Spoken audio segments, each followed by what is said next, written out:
So my name is Vsevolod, and I'm related with the media intelligence industry. And on February 24th, it was 4 a.m. 10 minutes. I got a call from United States, and I was alerted that the war has started. The bombs over Mariupol drop both day and night. Fighters shows the aftermath of what looks like carpet bombing inside Mariupol. This morning, Russia fired more missiles at Kyiv. The aftermath of the attack, which happened last night here in Kiev.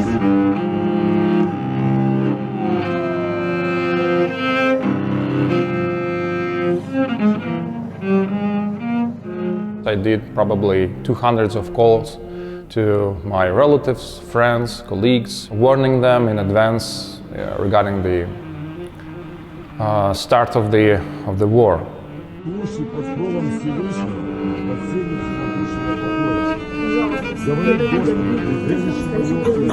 And eventually, after a few hours of all this situation, I was been thinking how I can be helpful and what type of impact I can provide leveraging the team I have in Ukraine and the connections in Lithuania where I live and connections in the United States where I have partners and relatives. So I started talking with my colleagues in Ukraine what is crucial right now. And I've heard from the bunch of people that it would be much more efficient if you would help us with things like tourniquets, for example. Tourniquets is the thing which help you in case if you are strongly wounded and you're bleeding, and tourniquets allow you to stop the bleeding. And already we have shipped thousands of them to Ukraine, and which is more important, we disseminated them, we delivered them across different locations in the country. There's hundreds of other challenges. One of them are related with evacuation. So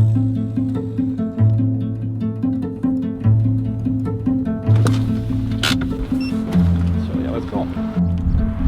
Yeah, that's what I was trying to say, that this specific type of the car, yeah, despite it wasn't designed for the purposes of all-road, it is quite cost efficient, meaning that for less than $3,000 we could purchase such a car, and it has quite a long base and could be used again for the evacuation.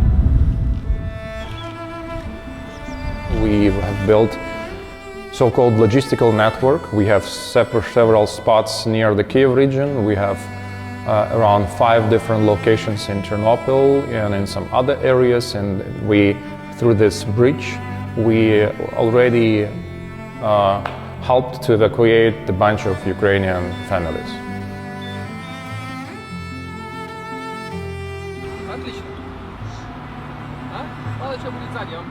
Basically, we were, after we have purchased it, we bringing it to the service center to test it and see what should be fixed. Now, after the service, the guys did a set of test drives of it.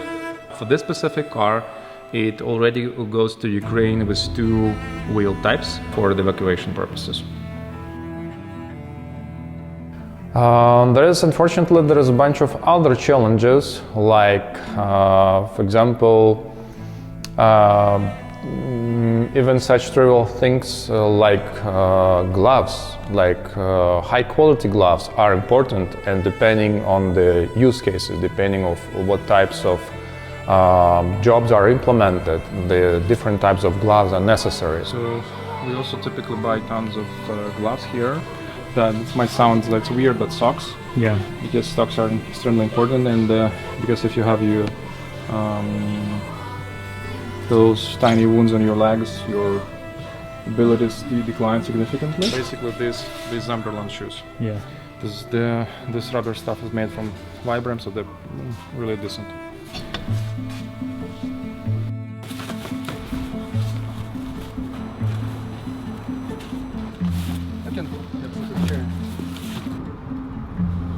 This is the watercolor number 2. So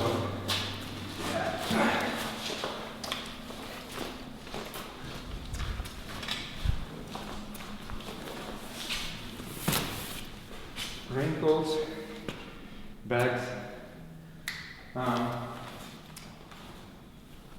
base layer, shoes, whatever. Another significant element of all this situation is that people can no longer talk or work with the doctors they used to talk, they used to visit. They are no longer capable to go to the pharmacy shops they used to go or order prescription drugs. So we are trying to, by leveraging multiple channels from real-time analysis of social media, we are spotting, we are detecting the drugs which are being mostly requested by people in different areas of Ukraine, also by systematic communication with different volunteers serving in hospitals, and also by direct communication with doctors. We have built the list of over 50 high-priority drugs which are crucial, and we are working on the logistical and other challenges, how to essentially purchase these drugs at a scale and how to supply them to Ukraine. Basically, we're getting this thyroxine requests from, right now we're over 10 different sources, the 10 different channels. So it's being discussed actively on social media, it's being discussed by the volunteers we're communicating from, and even by some specific colleagues. So if you have issues with thyroid,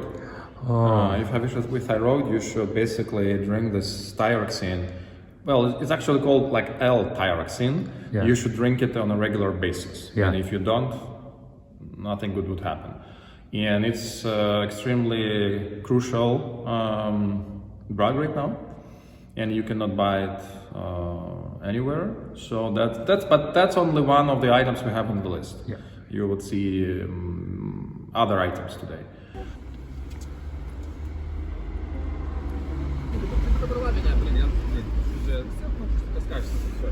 So we have some drugs.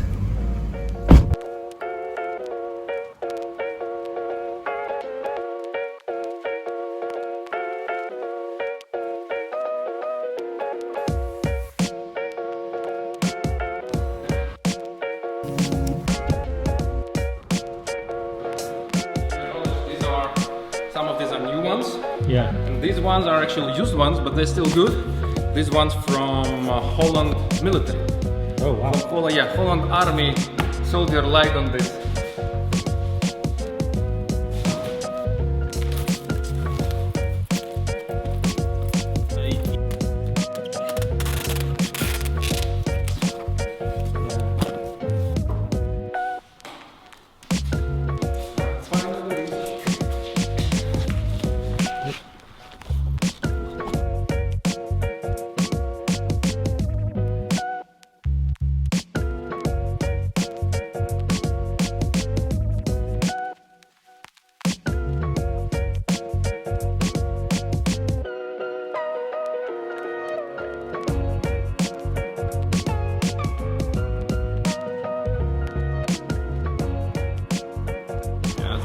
The 22 boxes which we expect on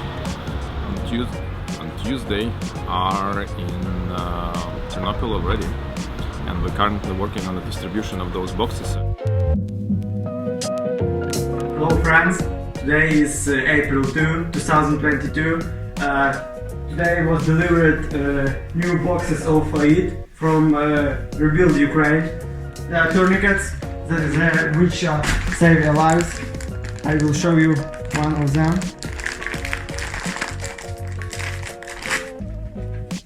This is first aid tourniquets.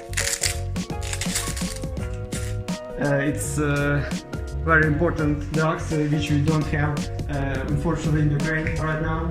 So now we will be able to deliver these drugs for Ukraine. Over 10 million of Ukrainian citizens moved from their cities and locations. The educational challenge needs to be addressed. And as some of the students, as some of the kids are already in the countries with new languages, where the education is being formed either in German or Lithuanian or English, etc. it is crucial to help those kids to adopt. And one of the areas we are willing to address is basically how to help Ukrainian teachers to join those schools who adopt the kids. We have an organized fund after the war have started, which is called Rebuild Ukraine. We're willing to help the kids who or the teachers who have to migrate to Lithuania or other countries and essentially help you guys to keep your education. Я с Гостомеля. Я знаю, что в Буче первое почему. So they are telling that they are from Bucha and Gostomel, those cities which suffered the most, the cities on the northern part of Kyiv. And they were telling how they were hiding in their houses during the bombings. Yeah, so after the interviews of the roughly 8 different kids who evacuated from different Ukrainian cities, the general summary looks like that most of them they need to raise their level of English, but being realistic, it's not so trivial to execute. So ideal scenario would be somehow to combine the education on both Ukrainian and English. That is possible only if we try to somehow help the specific institution to get to hire maybe few additional Ukrainian teachers. But aside of that, it seems that we should talk with the management of the school. We started this communication already, and we should talk with the school management how to scale this. So that school would be able to adopt, would be able to educate not 12 lucky kids, as essentially the kids who are here, they are already lucky to have this level of education, this level of support. And the key challenge would be how to scale this to the larger portion of kids who essentially need an education. So essentially in life you don't have lots of moments when what you do have true meaning. And right now that the situation is essentially you just have to do what you believe you have to do. And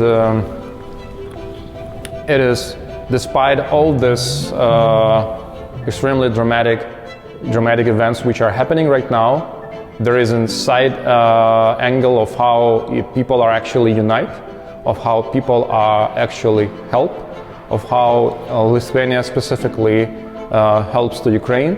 When we were packing the boxes, when we were delivering them through some humanitarian convoy, we have seen people who are in a normal life, high-level executives and founders of big organizations, and they were physically like sitting and helping to pack or control that the delivery would be on time, and so on and so forth.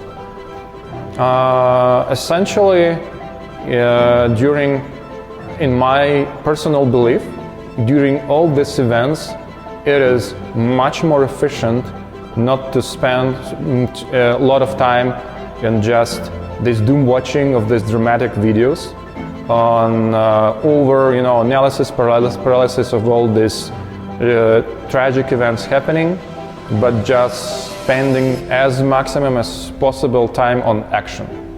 So that's my belief, and to some extent, if you leverage this approach, it simplifies. You just have to act and do whatever you can.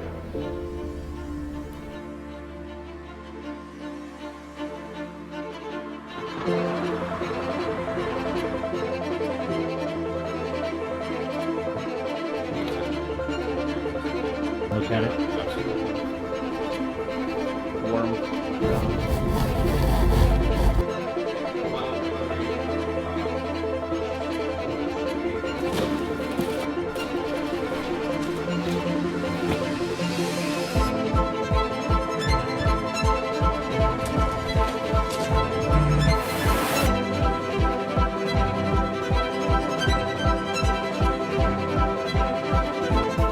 So So I'm here in my hotel room in Kaunas, Lithuania, and I have to say, if you walk around the town, there's an incredible amount of support for the Ukrainian people. You know, talk is cheap. So my challenge to the American people going forward is to do something to help those displaced. There are 10 million displaced. Refugees are coming into Lithuania and Poland in the thousands, just day by day. Every single second, a Ukrainian child crosses the Ukraine-Polish border. That's how many people are being displaced by this war. We are taking tourniquets into Ukraine. We are taking medical supplies, underwear, socks, shoes, things that people need and without which they will die. And you can donate to this cause by going to rebuild-ua.org. I'm not being paid to promote this. I'm not being paid to make this video. I'm just trying to spread awareness so we can help the Ukrainian people.